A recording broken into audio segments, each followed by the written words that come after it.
Voltou? Pronto, só aguardar. A Ju já tá aqui, só aguardar que ela voltar pra gente poder ir pra segunda parte.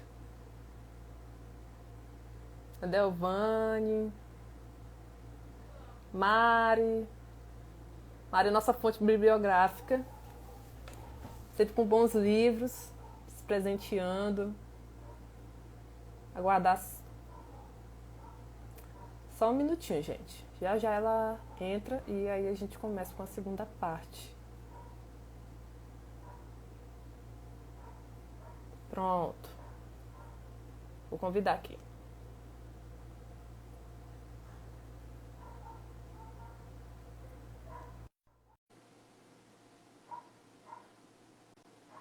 Conectando. Voltou. Pronto. Voltamos. Então, aí evoluindo no tema, ainda na questão do racismo estrutural, né? Por que que o racismo é estrutural? Justamente por conta dessa situação toda que eu tentei aqui delinear para vocês do modo mais simplificado possível, sem muito rebusque, não é essa a intenção. Porque nós temos um negro que foi colocado à própria sorte. E foi requerido dele um esforço, um sacrifício muito grande para que ele pudesse ser considerado livre, mas não necessariamente ser considerado humano. Tá? É diferente. Nós não podemos confundir o processo de libertação do povo negro da escravidão de um processo de humanização. Porque essa busca de humanização nós estamos fazendo ainda até hoje. E aí, lembra que eu falei da linguagem? Como o negro não podia reclamar, ele era chamado de todas as coisas. Era a mestiça, a mulata, certo? Sim. E nesse aspecto do estrutural, nós somos uma sociedade miscigenada, né? Misturada. Sim. E ainda tratando do que falou a doutora Lívia Santana, do que a gente vê de Jamila Ribeiro dizer, do que, né, está sendo escrito, Carla Cutirene, várias pessoas que escrevem cientificamente sobre isso, né? Somos miscigenados, mas essa miscigenação também foi às custas de muita violência, porque o corpo da mulher negra era tratado como propriedade. Os senhores, né, seus senhores donos de escravos, eram donos das escravas também, poderiam fazer o que bem entendesse dos seus corpos, inclusive miscigenar a nossa raça, né? E aí começam a crescer e nascer os partos, os mestiços, filhos, né, desses estupros e violações de direitos dessas mulheres negras também. Então, essa ideia romantizada da nossa sociedade miscigenada, ela também é um produto dessa falta de responsabilização, desse viés de não entender, de não acreditar a existência do racismo na nossa sociedade, né? Essas mulheres tiveram, sim, foram miscigenadas, sim, mas muitas vezes não por querer, foram exploradas também, né? E, enfim, na nossa sociedade nós não tivemos uma segregação. Nós não podemos falar de um apartheid brasileiro. Não tinham leis que impediam negros de casar com brancos, como eram os Estados Unidos. No entanto, isso não pode servir como justificativa para dizer que o negro foi humanizado no nosso contexto social. Porque ele continua sem frequentar a escola. Uma outra coisa muito grave, que por muitos anos nós sustentamos no nosso meio jurídico, era o crime de vadiagem. Uma perspectiva dessa, tinham muitos negros na rua. Quem que era responsabilizado por vadiagem? Quem que era preso por vadiagem? Quem cometia o crime de vadiagem? Não tinha para onde ir. O que que acontecia? Muitos desses negros pagaram pela sua própria liberdade. E eu encontrei aqui um artigo, Eu vou ler para vocês, faço questão de ler isso. Porque eu descobri que Manaus foi um dos primeiros, Manaus, o estado do Amazonas, foi dos primeiros a abolir a escravidão. Bem antes da Princesa Isabel assinar a abolição, o estado do Amazonas aboliu. Mas olha o que eu li aqui, o que eu encontrei. A maioria das cartas de alforria concedidas no Amazonas foram onerosas. A liberdade era paga pelos próprios escravos com o dinheiro de suas economias. Foi assim, por exemplo, que Januário, escravo de 22 anos de idade, conseguiu sua liberdade em 1876, registrando-a no cartório do segundo ofício de notas de Manaus. A mãe, Maria Carlota, liberta há 10 anos, foi quem pagou a quantia de 1 conto de réis para o senhor de Januário. Existem registros atribuídos à liberdade escrava ao custo de 200 mil réis a 1.600 mil réis. Já as alforrias gratuitas foram motivadas desde imposições judiciais até sentimentos de gratidão, mas apenas 48 escravos conquistaram a liberdade dessa forma, na província do Amazonas. E 48 escravos de um universo de mais de 1.500 escravos que havia no estado do Amazonas. Ou seja, 48 que receberam a gratidão pelo que fizeram por seus senhores. E esses outros 1.000 e tantos tiveram que tirar e ainda sustentaram o pagamento posterior para receber essa liberdade. Vejam só. Isso foi reconhecer que o negro era humano? Né? Veja como que iniciou essa Constituição, né, da nossa história enquanto povo negro. Carla, Sim. E uma coisa interessante para pontuar também dentro da sua fala, uma coisa que me impactou, em que pese saber da Lei Áurea, mas eu nunca tinha parado para ler. O primeiro contato que eu tive com ela foi no Museu Afro, que é um dos lugares que eu sempre recomendo, todo mundo tem que conhecer. Museu Afro no Rio de Janeiro e o Museu do Holocausto em Curitiba, que é essencial para você entender racismo. E lá são 2 ou 3 parágrafos. E após isso, já na República, já no século XX, o que nós temos? O próprio Estado, o Estado brasileiro, com leis que facilitam a vinda, como você bem falou antes, principalmente do povo italiano, depois vem os alemães, entre outros, mas essencialmente os italianos, que aí a gente vem com aquela fase da indústria têxtil, porque a intenção clara dessa política eugênica era o embranquecimento do povo brasileiro, já que após a sua liberdade, porque como você bem falou, a lei só dizia assim, em claras palavras, vá-te embora, está livre. Mas ele foi formar favelas, cortiços e, marginalizado, começou a praticar, por exemplo, crimes que são crimes de preto. Roubo, furto, vadiagem, né? E esse ponto que você colocou é extremamente interessante para entender essa estrutura, como hoje nós estamos tendo e vivenciando os resquícios dessa história. Ou seja, até para ter sua liberdade reconhecida, precisou pagar o último vintém que podia ter para se reconstituir, para se ter conhecido livre. E para o negro naquela época, imagina a importância de você ter um papel na mão dizendo eu sou livre, não tenho mais amarras. E dentro desse contexto todo, então, vamos tratar do racismo institucional e do racismo recreativo. Primeiro, institucional, eu gostaria de pontuar uma coisa muito cara aos negros, que é representatividade. O contraponto do racismo institucional é a representatividade.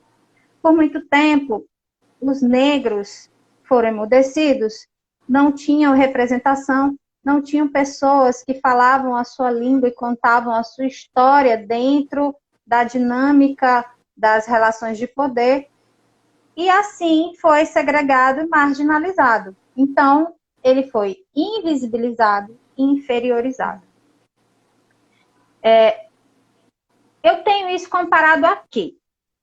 E aí eu deixo aqui também como indicação de leitura o livro do Adilson Moreira, que fala de racismo recreativo.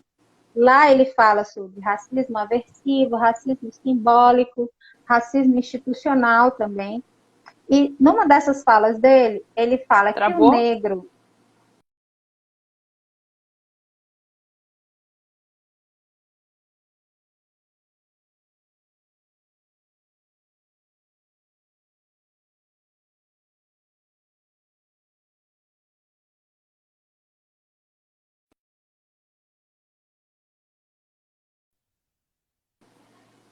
Voltou? Voltou. Voltou? Uhum. Certo. Então, ele diz assim, que o comparativo disso era com a identidade racial branca.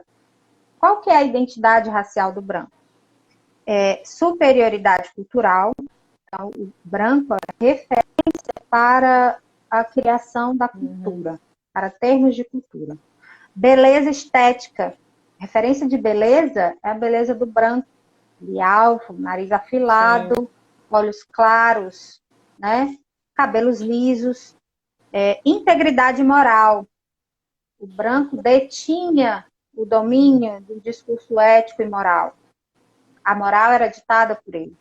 Sucesso econômico, né? Principalmente aos homens brancos. Eles detêm essa estrutura, essa possibilidade de se dar bem na vida. Nasceram para ter sucesso econômico.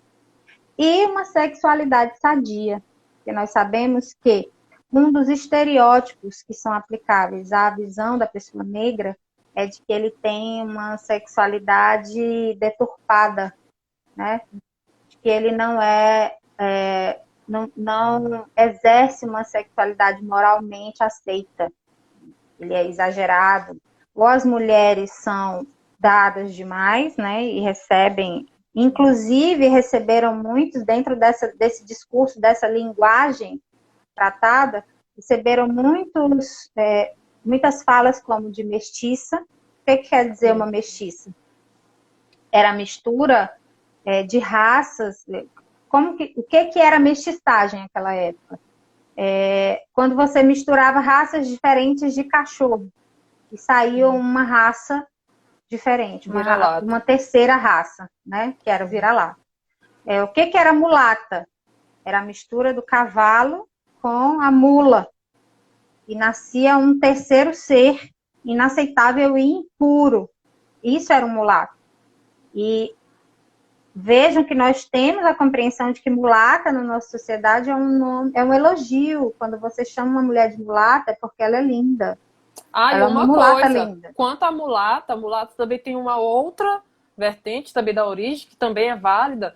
Como as ancas, ou a traseira da mula, ela lembrava o corpo volúptuo da mulher negra. E aí vem essa hipersexualização que você bem está falando. Exato. Então, para o povo negro, o que ficou? O lugar de subalternidade. Tanto que nós somos identificados, né?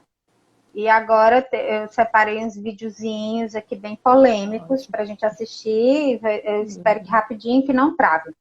Não vai travar. Mas subalternidade. O negro, empregada doméstica, servente da escola, né? Inclusive, eu conversando com a minha tia, ela disse que ela é professora, né? Estudou, se preocupou em estudar e sempre foi muito destratada. Mas eu tenho, a minha tia Deusuíta, tenho nela uma mulher muito assertiva. Ia lá e é isso aí, eu sou isso e aceite, que é o que eu sou. E certinho. Ela disse que estava na escola para dar aula e chegou uma mãe de uma aluna e disse assim, mas por que a senhora está aqui? Eu disse, porque eu dou aula aqui. Você está precisando que alguém te atenda? E ela disse, você é professora? Eu sou professora. Você pensou que eu fosse o quê? Achei que você era merendeira, era servente. Você fazia limpeza. Aí ela olhou para ela e perguntou, mas por que você achou que eu fazia limpeza? Eu disse, não sei te explicar. Ela, como assim não sabe explicar? Ela disse, não sei te dizer, só achei. Aí eu disse, eu vou te explicar por quê. Você deixa eu te explicar? Ela, não, deixa isso pra lá. Eu disse, não, eu vou te dizer por quê. Você achou que eu era servente porque minha pele é negra, porque o meu nariz é dilatado e porque o meu cabelo é ruim, é cortado assim baixinho. Mas eu corto ele assim porque eu gosto dele assim, tá? Mas não se preocupe não, porque a forma como você me vê não me afeta o que eu sou. E eu conversando com ela sempre tratou as pessoas assim, impondo o respeito que ela quer das pessoas, a respeitabilidade que se espera. Sim. Só que no livro da Grada Quilomba, ela trata que essa máscara que você veste de super, né? Eu sou assim, eu me aceito assim, você tem que me aceitar assim. É um preço que é cobrado ao negro e que ele tem que se posicionar sempre de modo a se justificar, ou Travou? sempre de...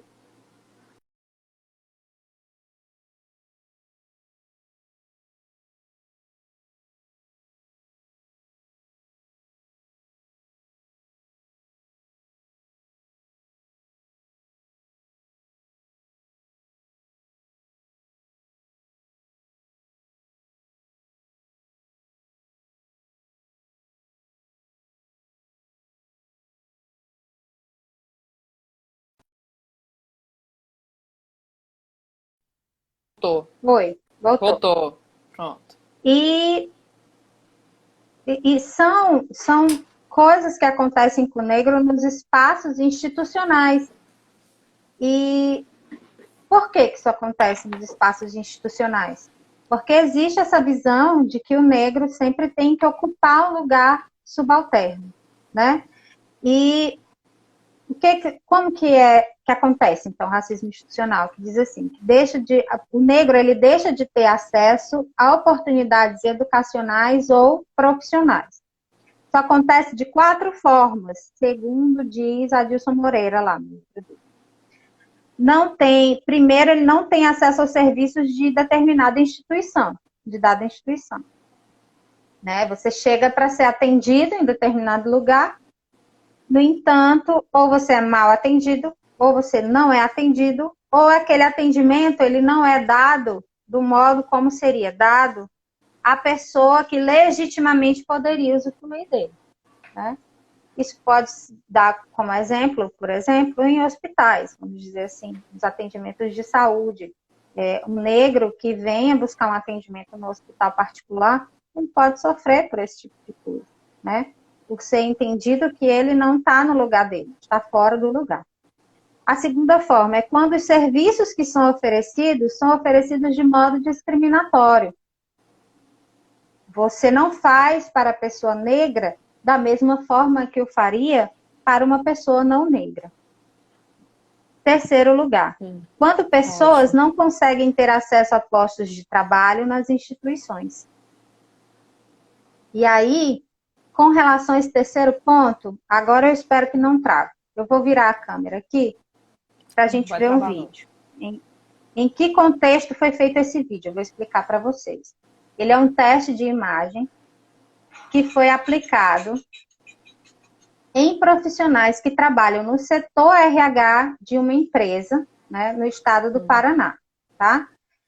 Foram mostradas imagens para essas pessoas e elas tinham que dizer o que elas estavam vendo nessas imagens. Então, vamos lá.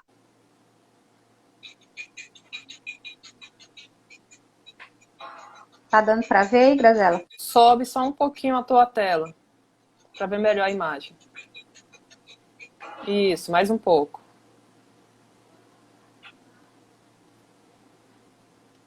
Ver se dá para aumentar aqui o volume.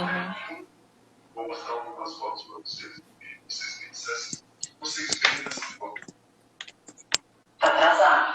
Acontece. E essa? Ela é designer de moda. Escolhendo uma roupa para eu comprar. Executivo. Pode ser na parte de finanças, pode ser na área de RH. Mais uma. Meus pais estão cuidando do jardim da casa dele.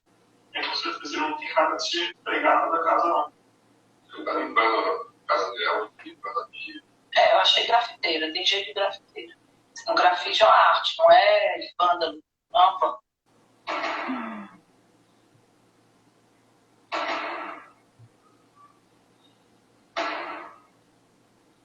Você vê nessa imagem?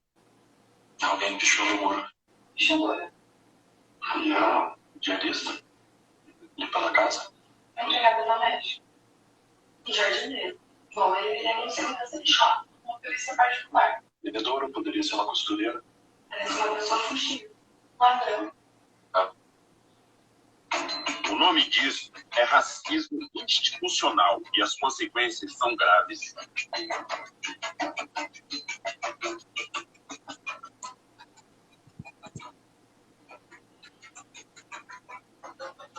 Aí o vídeo continua dizendo que 82% das pessoas negras, vamos lá, São graves.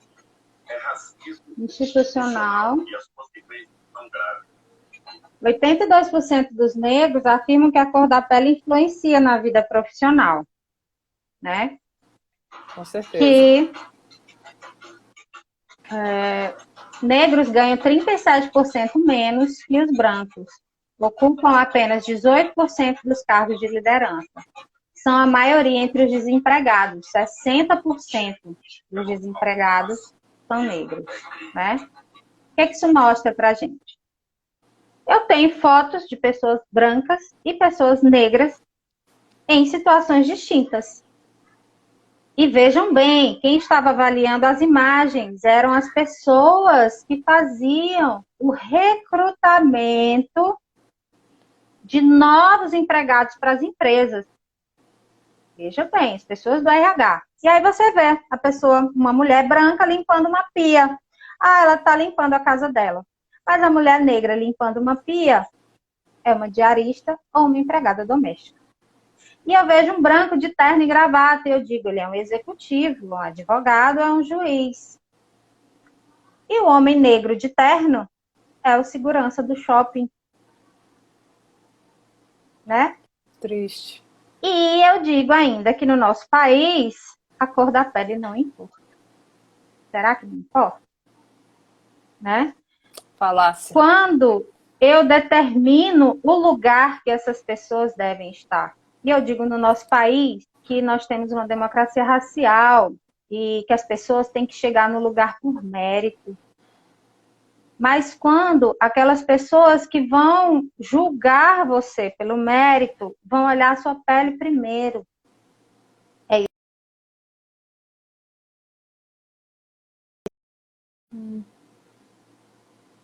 isso.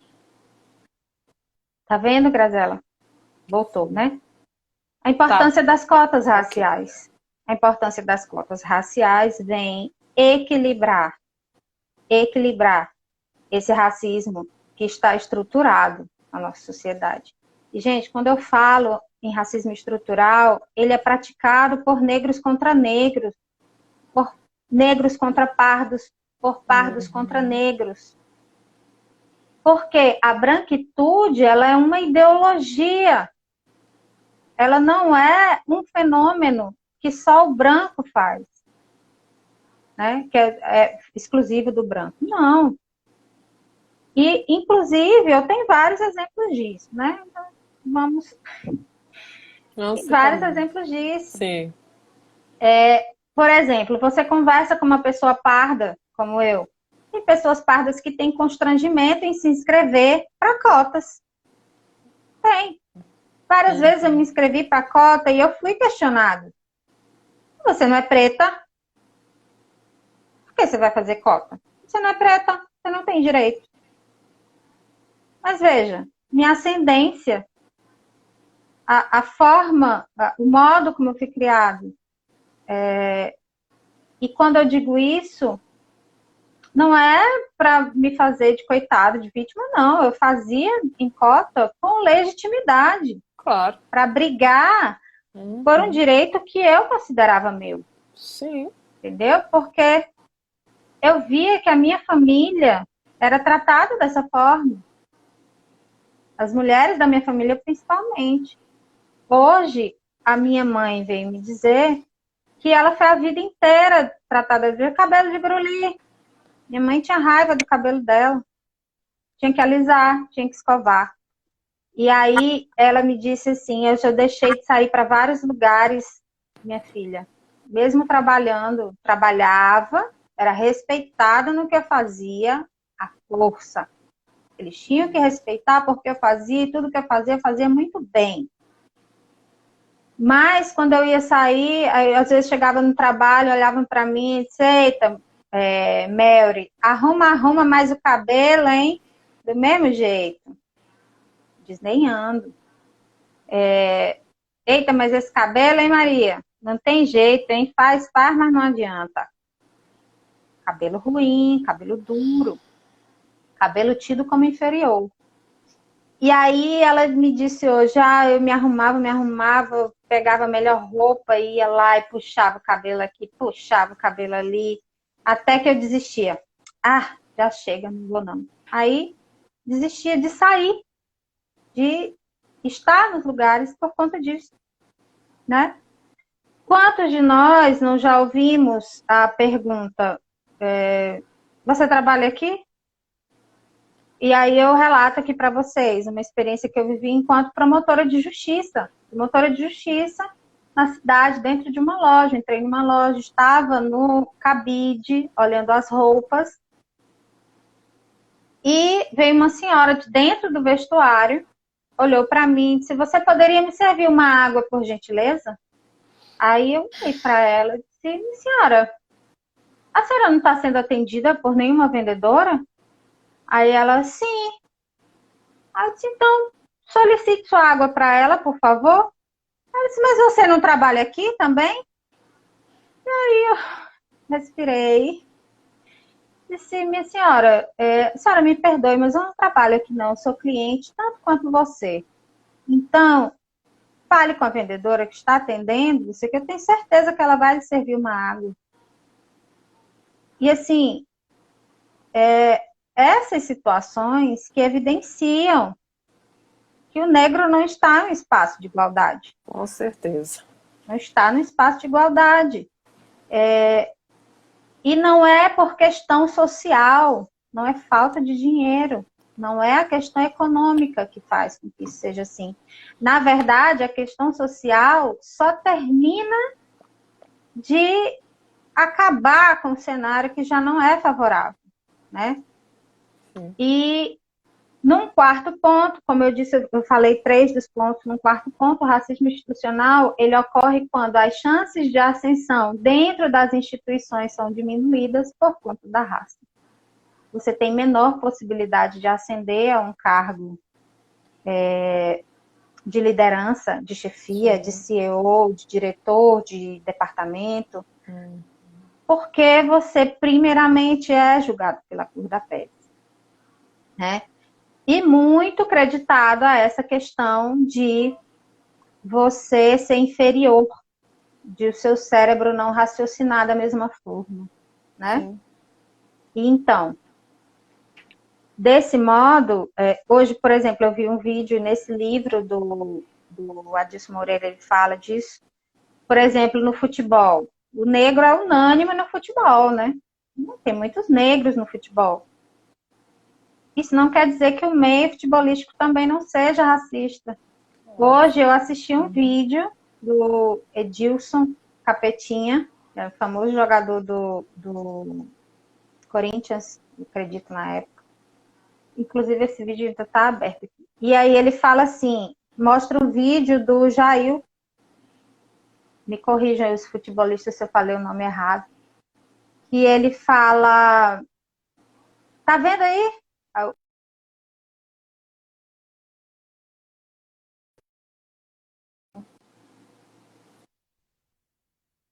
O goleiro negão sempre erra. Se o goleiro do time é negão, pode ter certeza, o resultado do time vai ser pior. Aí o apresentador ficou incomodado e falou para ele, não, mas não é assim. O Dida é um goleiro excepcional e ele é negro. Ele disse, não, ele não é negro não, ele é pardo. Pode olhar lá, ó, ele é pardinho, ele não é negro não. o goleiro negão é que é o problema. O goleiro negão sempre vai falhar.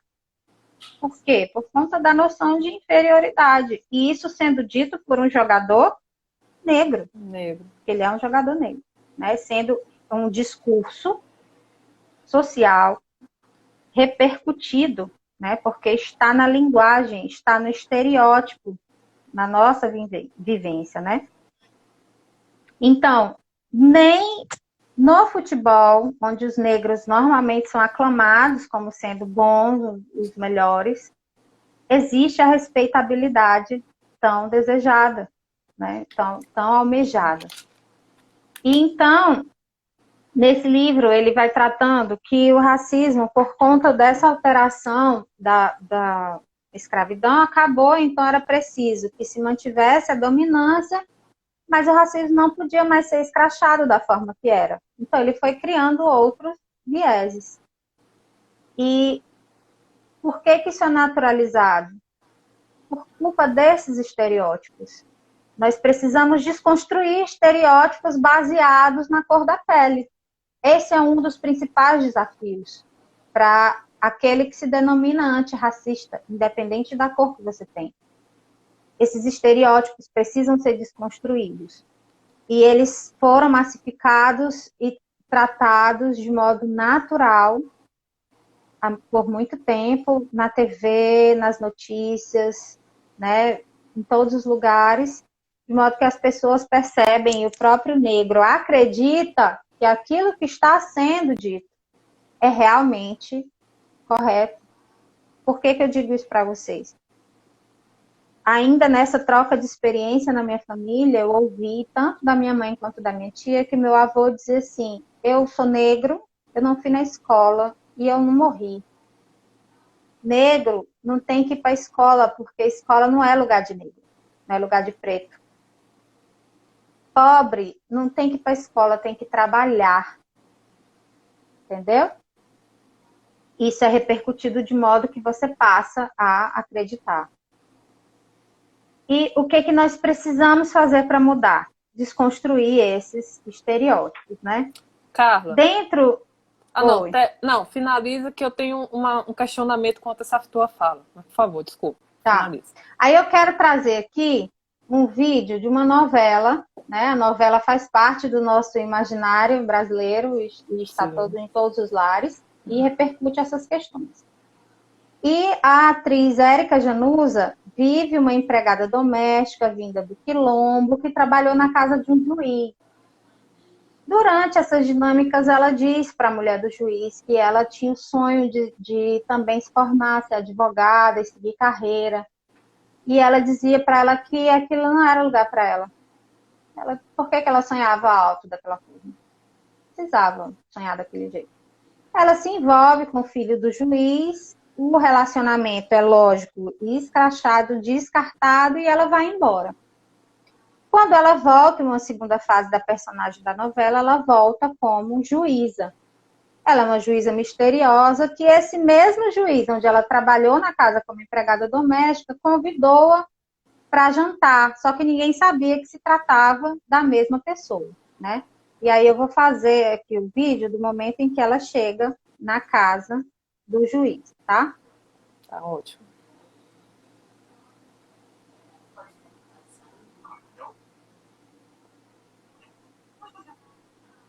Eu sou a nova juíza. Fantástico.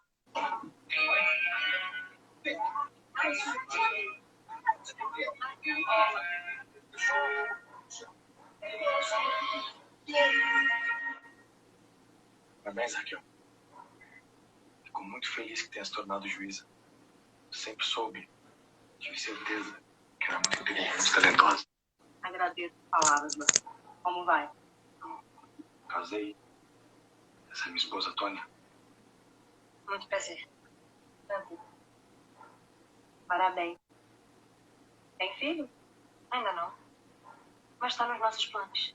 Certamente. Ninguém está mais feliz do que eu nessa casa. Não é, meu bem? Imagina, Raquel, você era doméstica aqui na minha casa. Você limpava essa casa toda. Aqui entre nós, não era boa limpeza. Mas agora senhora juíza, é a nossa convidada de honra. Olha, por favor, sente-se, querida. Aqui, por favor. Tati, Isso, meu lugar. O jantar! Então, como eu não sabia dos seus gostos, eu não sabia que era você, né? Eu fiz o estrogonofe de camarão e fiz uma lasanha de carne. Sabe, eu sou mestre em fazer lasanha, né?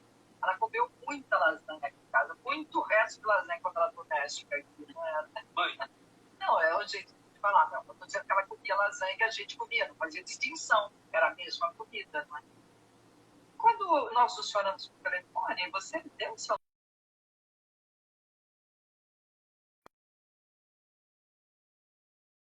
Tá falando direitinho? Estudei. Uma advogada e principalmente uma juíza deve falar corretamente. Né? Claro. Come a lasanha, querida. E vocês também são de casa. Por favor, vocês se sirvam. Então,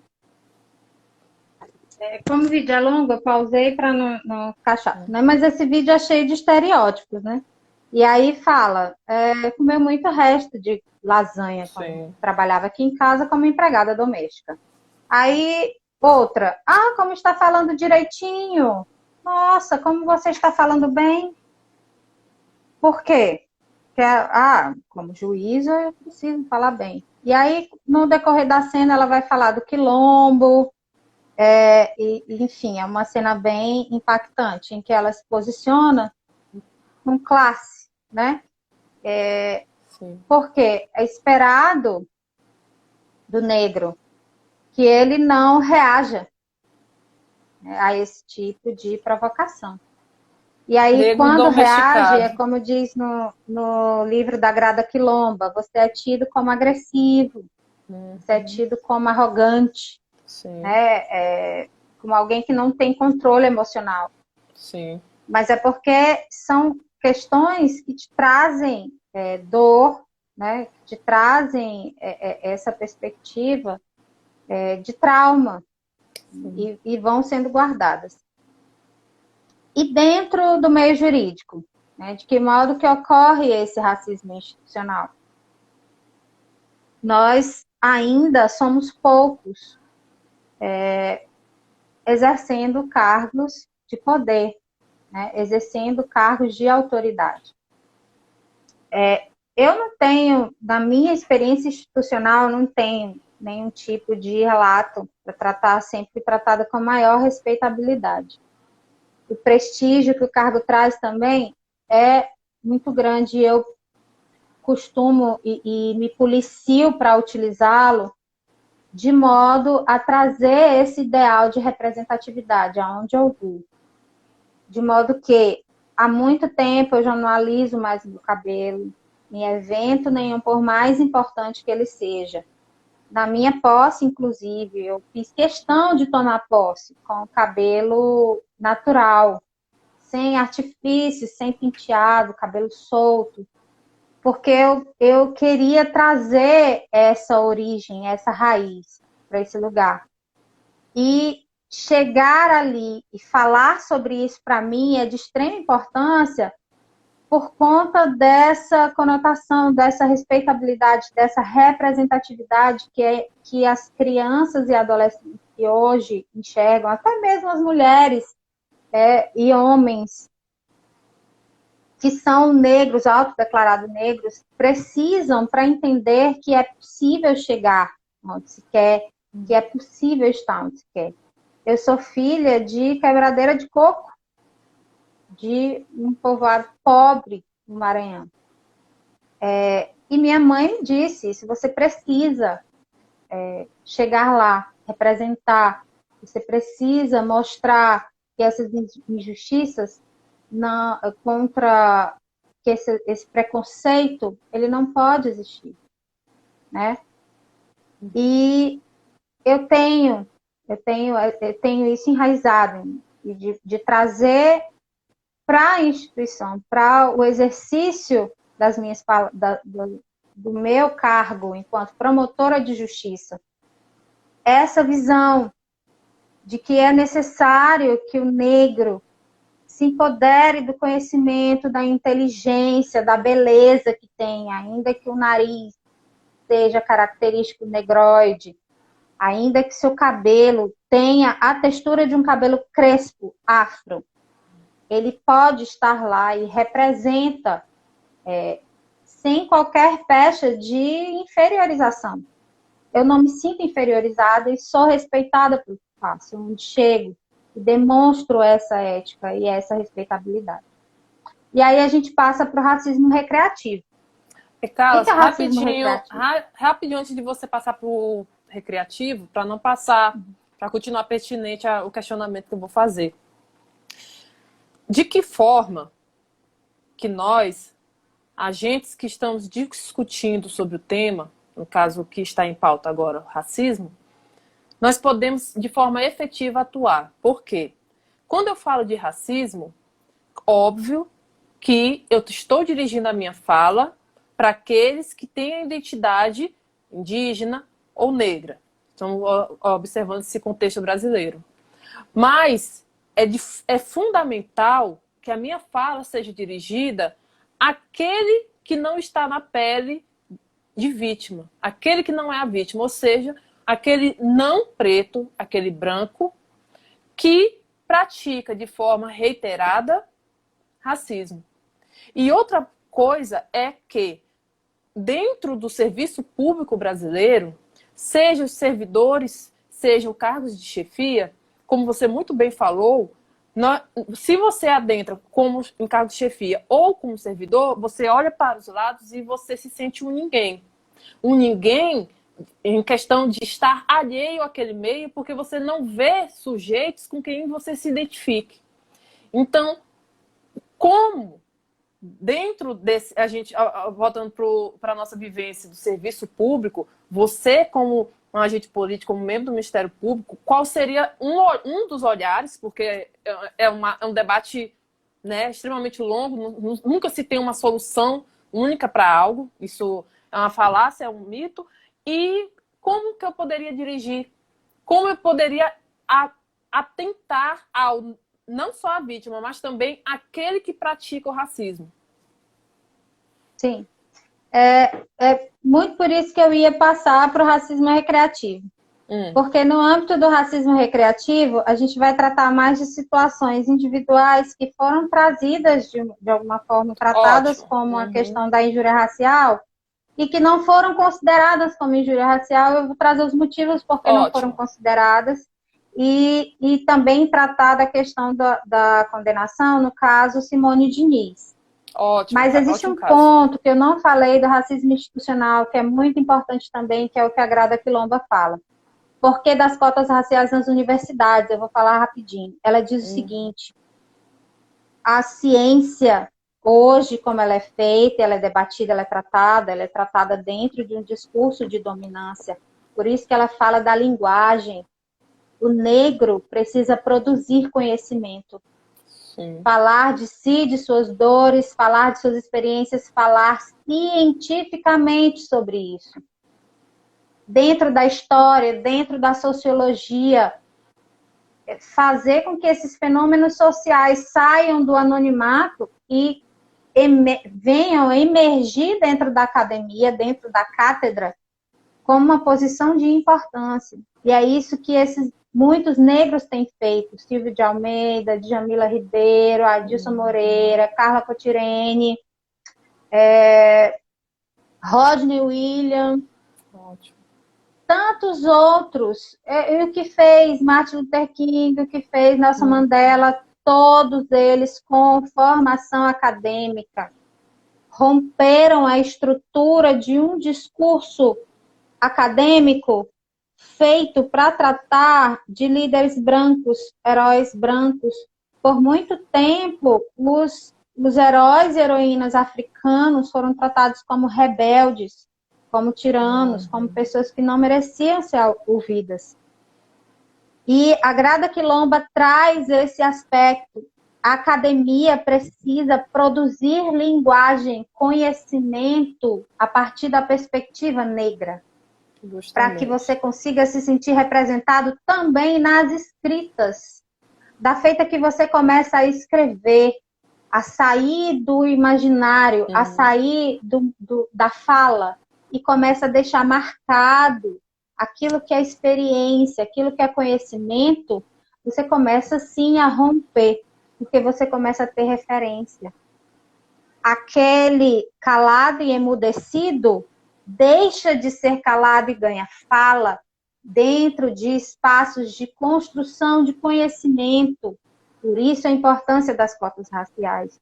Por isso a importância de fazer com que o negro se sinta empoderado, se sinta inteligente o suficiente para debater e quebrar esse discurso que foi feito. Quebrar esse, veja que a Aninha diz aí, leia um pequeno manual antirracista da Djamila Ribeiro, o livro necessário. Quando o negro começa a escrever, ele quebra finalmente sua máscara, ela cai. A fala volta a ser ouvida. A perspectiva do mundo pelos olhos do negro, as dores que ele sente e a forma como ele não quer ser mais tratado. A dominação, o discurso de dominância precisa se curvar para aquilo.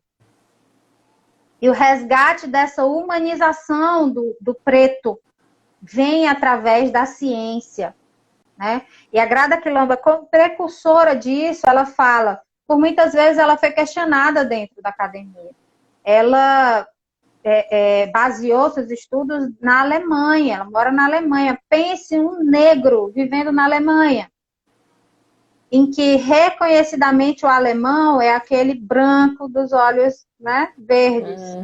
E aí ela disse que entrava na biblioteca, a primeira vez que ela entrou, uma mulher chamou ela e disse, ei, esse lugar é só para os estudantes e os professores. Você não pode estar aqui. E ela estava lá como doutoranda. E eu acredito muito nessa fala dela, que uma das formas, não estou dizendo que isso vai ser determinante e é só por aí que vai ser feito, não. Mas uma das formas para quebrar esse discurso que subjuga é a mudança da linguagem. É você deixar de falar denegrir. Ninguém denigre ninguém. Você difama alguém, você não denigre ninguém. Denegrir não existe. Denegrir não quer dizer que você está inferiorizando alguém. Denegrir quer dizer tornar negro. Sim. Se eu torno alguém negro, eu não estou diminuindo essa pessoa. Mas o significado de denegrir é esse. E a gente precisa retirar essas pechas racistas das nossas falas no dia a dia. No discurso jurídico também. E aí eu chego agora no racismo recreativo. Lembra que eu falei para vocês que o nosso ordenamento jurídico teve que se rebolar para fazer com que um projeto racial de dominação, em que um ser humano transforma o outro em mercadoria e objeto, fosse viável, lembra? Aí lembra também que eu falei que as nossas legislações elas vão se substituindo, mas não integralmente. Uma vai...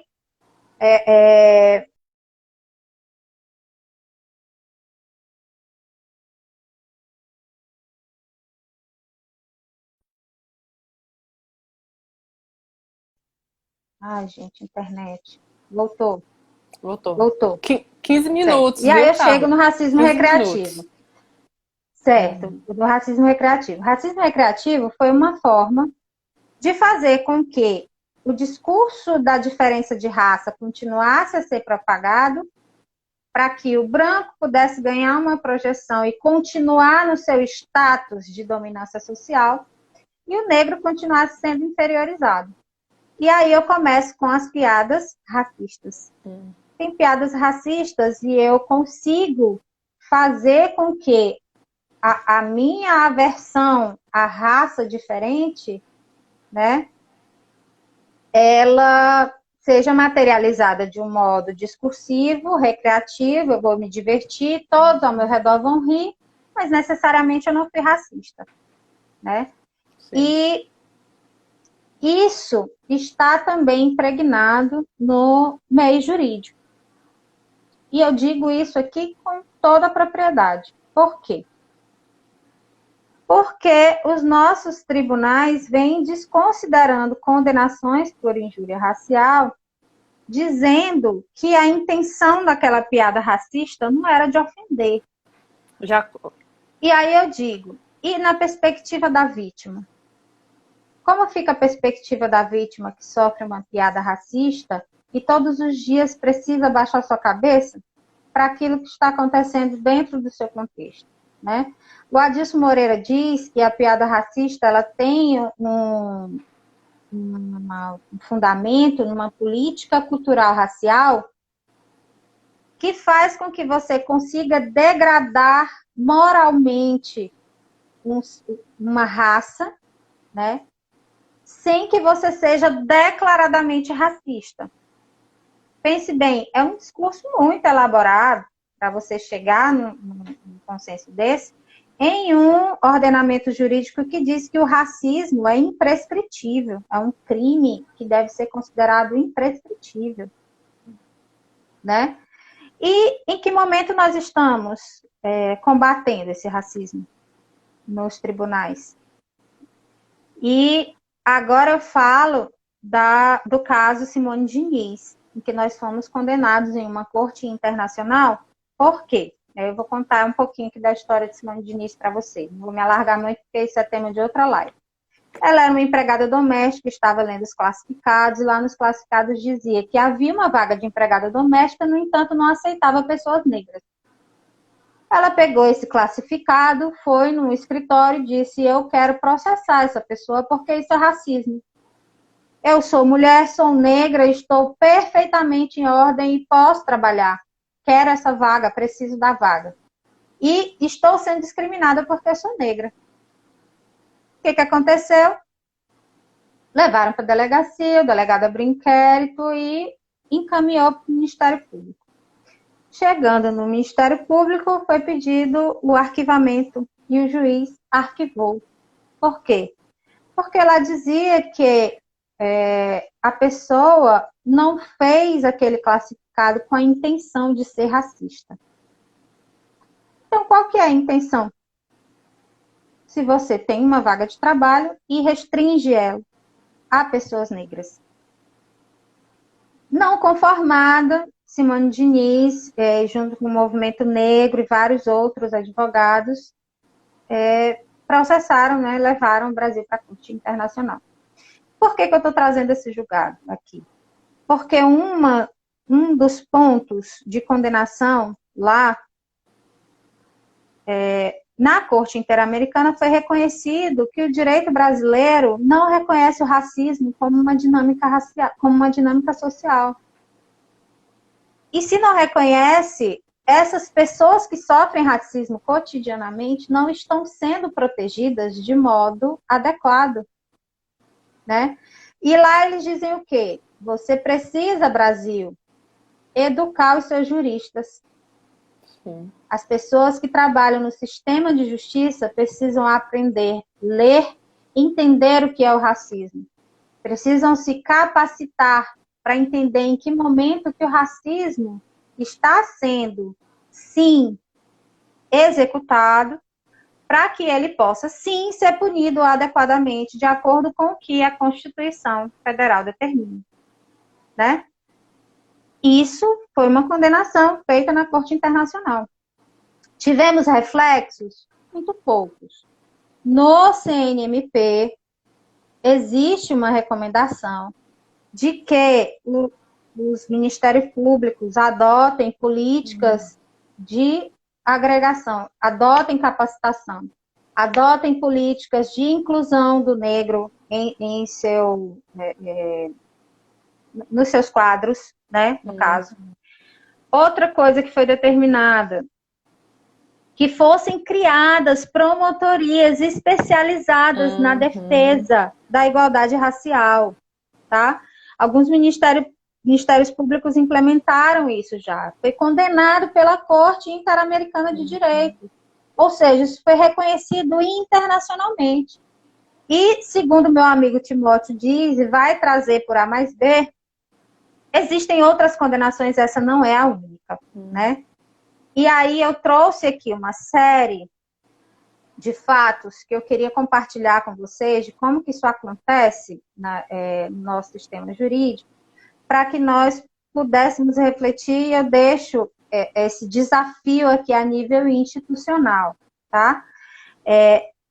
Um dos casos que o autor traz aqui é o caso do Danilo Gentili. Danilo Gentili foi processado porque em uma, ganhou grande popularidade nos últimos anos por meio de mídias sociais.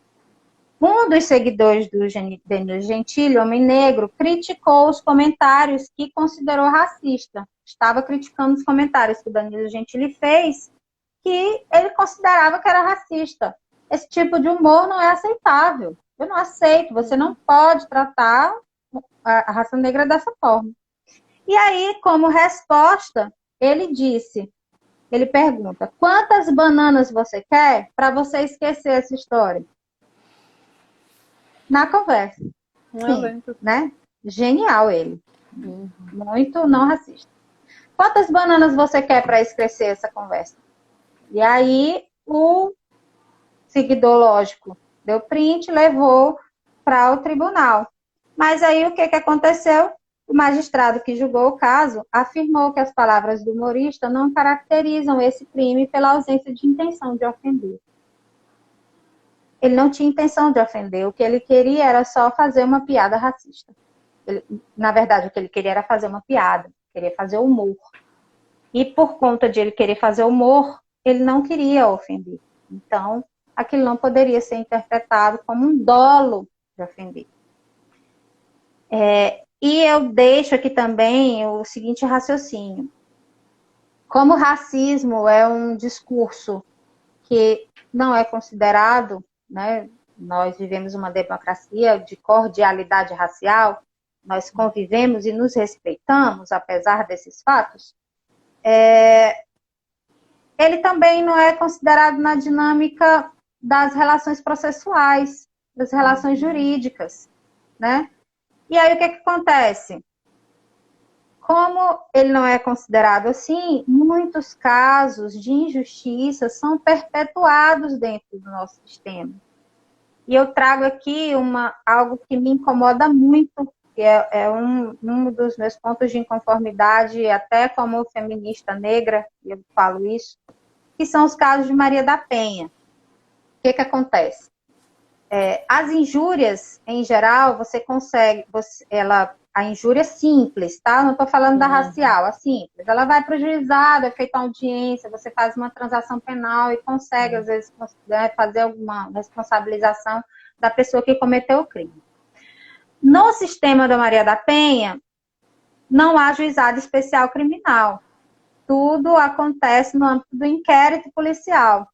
E o que acontece com uma injúria em um inquérito policial? A vítima tem que exercer sua intenção de responsabilizar a pessoa através de uma ação penal privada, ou seja, tem que contratar advogado. E em muitas comarcas nossas não tem defensoria, né? Ou então a pessoa não tem direito, não tem acesso a um advogado, não tem como pagar advogado, e aquilo simplesmente vai passando. E o que acontece com a mulher?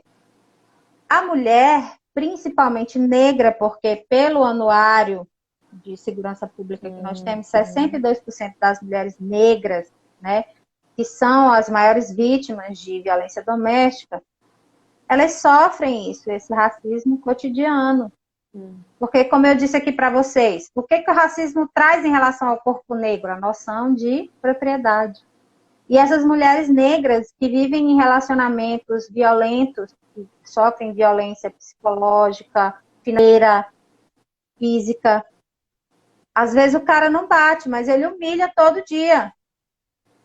E chama prostituta, sem vergonha, de todo nome. E aquilo me dói, ver o inquérito policial com aquelas falas,